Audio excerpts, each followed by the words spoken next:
परब्रह्मलिंगम मे पांडुरंगम राघवं रामचंद्रं च रावणारिं रमापतिं राजीवलोचनं रामं तं वन्दे रघुनन्दनं मनोजं मारुततुल्यवेगं जितेन्द्रियं बुद्धिमतामनिष्टं वातात्मजं वानरायुधमुख्यं श्रीरामदूतं शरणं प्रपद्ये कर्पूरगौरं करुणावतारं संसारसारं मुनीन्द्रहारं सदा वसन्तं हृदयारविन्दे भवं भवानी सहितं नमामि अनन्तापुरीं निशमासनन्तं पदं मुनितेजास्त्रदिक्प्रदेशं गिरीन्द्रादिदेवो सदा श्रीमानं समाधिस्थमूर्तिवै ज्ञानदेवं नमो सद्गुरु त्वया ज्ञानदीपानं सद्गुरु सच्चिदानन्दरूपा नमो सद्गुरु भक्तकल्याणमूर्ति नमो सद्गुरु भास्करा पूर्णकृति शेवेवाणी सेवनदानो तुमच्या मागुनो निजचरणा अहो स्वामी तुकया देवा यावरी न करावा अभिरम पुणती पुणती नमन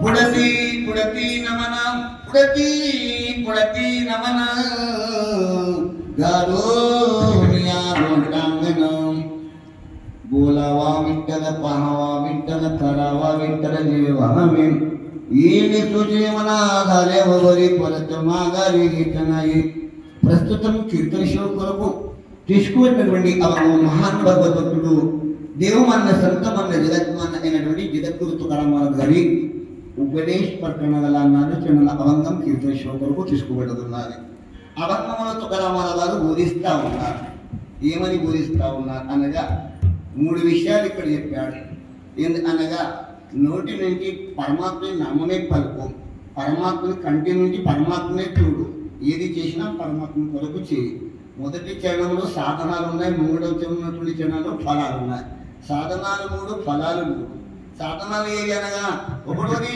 దీని యొక్క వాచిక సాధన రెండోది దృష్టిక సాధన మూడోది మనసుకు సాధన అనగా చేయడానికి సాధన ఈ విధంగా మూడు సాధనాత్మకరమా చెప్పాడు మూడు ఫలితాలు ముందు ఉన్నటువంటి చరణాల్లో ఫలితాలు చెప్పాడు ఏమిటి మహారాజా ఏమి ప్రాప్తమవుతాయి ఓ విధంగా నువ్వు చెప్పిన సాధన మనం చేసినట్టయితే సాధ్యమేమవుతాది సాధ్యమాలి మనస్సు మారుతారు మనసుగా అలవాటు ఉన్నటువంటి మనసు స్థిరమవుతారు మళ్ళీ అది పిచ్చి పిచ్చి చేయి ఈ విధంగా సాధన ద్వారా మనసు స్థిరమవుతుంది ఒకడు లాభం చెప్పాడు రెండో లాభం ఏంటి బంధనాలు ఉన్నటువంటి జీవుడు ముక్తం అవుతాడు బంధంలోకి ముక్తం అవుతావు రెండో ఫలం మూడో ఫలం ఏంటి నీ హృదయం అనే ఇంటిలో దొంగలు చేరుకున్నారు ముగ్గురు దొంగలు ఉన్నారు ముగ్గురు దొంగలు వెళ్ళిపోతారు ఆ దొంగల పేరు ఏంటిది కామం క్రోధం లోభం కామ క్రోధకేలే రీతే విధంగా మూడు లాభాలు విధంగా మూడు సాధనాల ద్వారా మూడు లాభాలతో కలవాలని చెప్పినటువంటి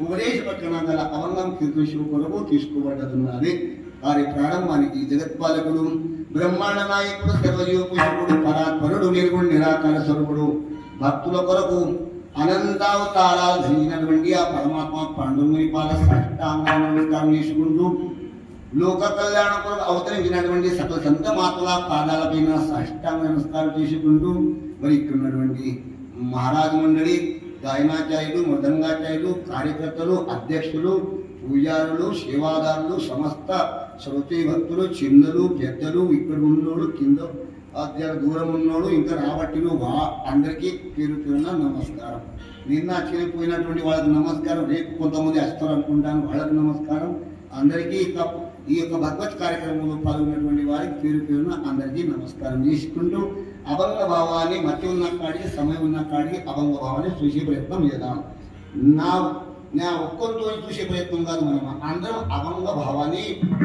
పరిశీలిద్దాం అభంగ భావాన్ని పరిశీలిద్దాం చూసుకుందాం ఏమంటుంది తుకారామ అభంగం ఏమని బోధిస్తున్నది ఈ యొక్క విషయాన్ని చూసే ప్రయత్నం చేద్దాం అంతకంటే ముందు కొద్ది విషయం మాట్లాడుతున్నటువంటి విఠలేశ్వరి మందిరం ఎలా నిర్మాణమైనది అట్టిగట్టిగా మందిరాలు నిర్మాణం కావు మనారు గట్లుని మనారు గట్లుని గట్లకొండంగా దేవుడు వచ్చింది ఎక్కడికి ఈ గట్లుని ఎందుకు వచ్చాడు అంటే ఈ యొక్క స్థలం యొక్క మహత్వము ఏ యుగంలో జరిగిందో ఎప్పుడేం జరిగినాదో ఇక్కడ పుణ్య కార్యక్రమాలు జరిగినప్పుడు ఇక్కడ పరమాత్ముడు వచ్చాడు ఉన్నటువంటి ఒక మందిరాన్ని చూసుకునేటైతే కదా ఎలాంటి అభావికులు కూడా భావన కలుగుతారు. నేనేమంటున్నా, దేవుని పట్ల భావం లేనటువంటి వ్యక్తి కూడా కొంతనైనా భావం కలుగుతారు. ఎందుకు మందిరం ఆ విధంగా అయినారు. ఎంత ప్రేమ ఉన్నప్పుడు ఈ విధంగా మందిరం నిర్మాణం అవుతుంది. మందిరం గురించి ఎంత చెప్పుకున్నా తక్కున్నారు. తెలంగాణ పండగం అనవచ్చు దీనికి. అలాంటి ఒక మందిరం నిర్మాణం అయిందంటే ఎంతమంది యొక్క ప్రేమ ఒక చోటకు వచ్చినప్పుడు భవిష్యత్తుమైనటువంటి విఠలేశ్వరి మందిరం నిర్మాణం అయినారు.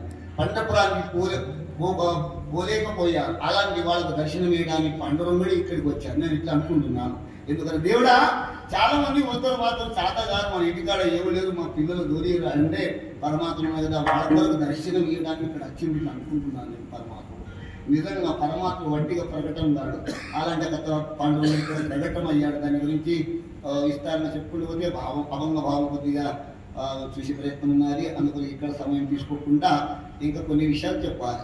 ఏదైతే మన అఖండ హరినామ సప్తాహ కార్యక్రమం ఉన్నదో జగద్గురు తుకారాం మహారాజు బీజ ఉత్సవం నిమిత్తం ఉన్నారు. తుకారాం మహారాజ్ బీజ ఉత్సవం అంటే ఏంటిది? తుకారాం మహారాజు వారు బీజం అంటే ద్వితీయ నాడు తుకారాం మహారాజ్ సదైవైకుండగా మనం చేశారు. 42 సంవత్సరాల వయసులో కూడా తుకారాం మహారాజ్ దేవ క్షేత్రంలో ఇంద్రాయణి పట్టున 7 రోజులు భగవత్ కార్యక్రమం చేసి ఆ పరమాత్ముడే వైకుంఠానికి తీసుకుని వెళ్ళాడు. ఓ వైకుంఠ శ్రీరంగా గోలావితో విధంగా అంతకాలికు అమ్మ శ్రీకావల గుడి సైతుదాల గుప్త దుఃఖ అంతకాలంలో పరమాత్మ తుకారాం మహారాజుకి వైకుంఠానికి తీసుకుని వెళ్ళినటువంటి ఏదైతే బీజ ఉత్సవం మన గ్రామంలో ఇక్కడ జరుపుతా ఉన్నాము. జగద్గురు తుకారాం మహారాజు బీజ ఉత్సవం నిమిత్తంగా ఏదైతే కార్యక్రమం ఉన్నదో అలాంటి ఒక సప్తాహ కార్యక్రమంలో 4వ రోజు శివ కీర్తన శివ అంతకు వచ్చినది. అందరి యొక్క ప్రేమ వలన ఇక్కడ ఉన్నటువంటి మహారాజ్ మండలి కార్యకర్తలు అధ్యక్షులు అందరి యొక్క ప్రేమ వలన ఈ యొక్క శివ నాకు ప్రాప్తమైనది. మీ దర్శన భాగం నాకు కలిగినది, విఠలేశ్వరుని దర్శనమైనది.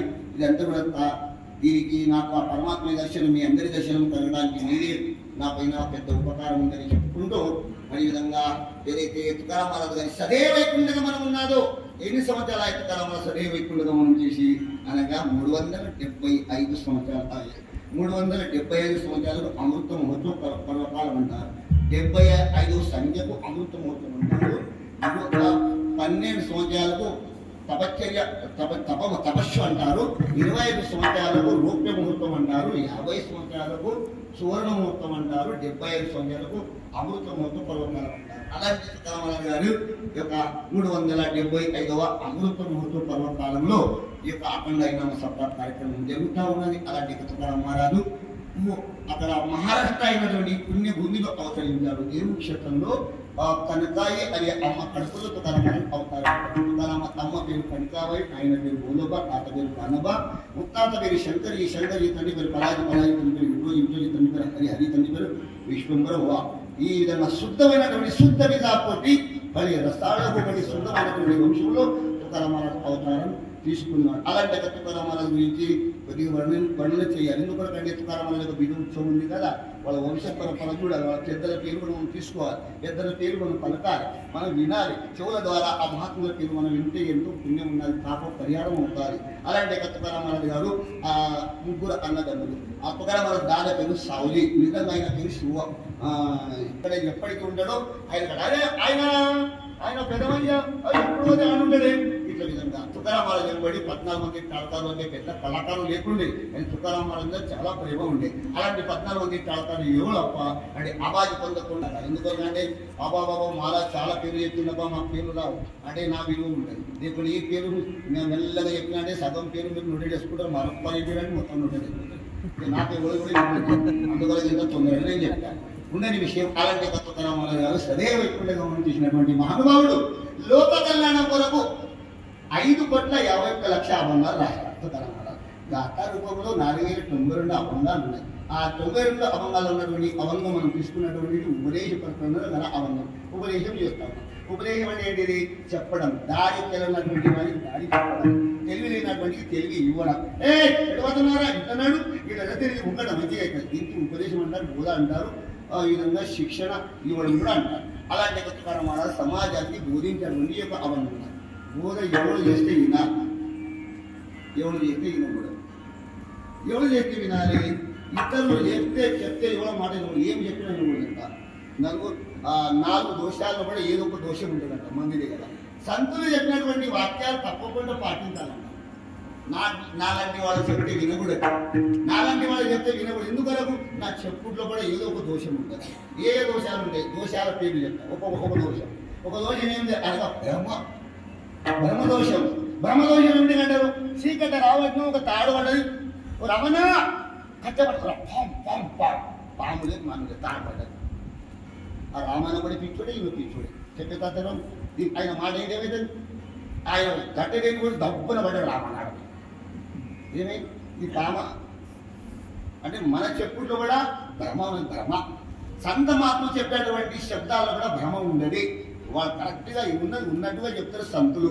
అందుకని సంతుల మాట తప్పక వినాలి. ఇతరుల మాటలు కూడా 4 దోషాలు ఉంటాయి. ఒకటో దోషం బ్రహ్మదోషం. రెండో దోషం ఏంటన్నా కర్ణాపాఠం. కర్ణాపాఠం అంటే ఏంటి? కర్ణాపాఠం అంటే నేను ఒకటి చెప్తే నువ్వు ఒకటి అర్థం చేసుకున్నావు. కర్ణాపాఠం నేను ఒకటి అన్నా, నువ్వు ఒకటి అంటున్నావు. నేను అన్నది ఒకటి, నువ్వు విన్నది ఒకటి. ఇంకోటి ఏమైంది చెప్తా. కర్ణాపాఠ దోషం ఎట్లుంటుంది? కర్ణాపాఠక దోషం ఎట్లుంటే చెప్తాను. మొన్న అంగాడు ఒక మనిషి అన్నది పడేలా రామరాం, నేను కూడా రామరాం అన్నాక ఏమన్నా మాట్లాడాలి కదా. నేనేమనంటే రామరాం అన్నకు పట్టించుకుంటే బాగుంటుంది. ఆయన తృప్తి కొరకు ఏమన్నా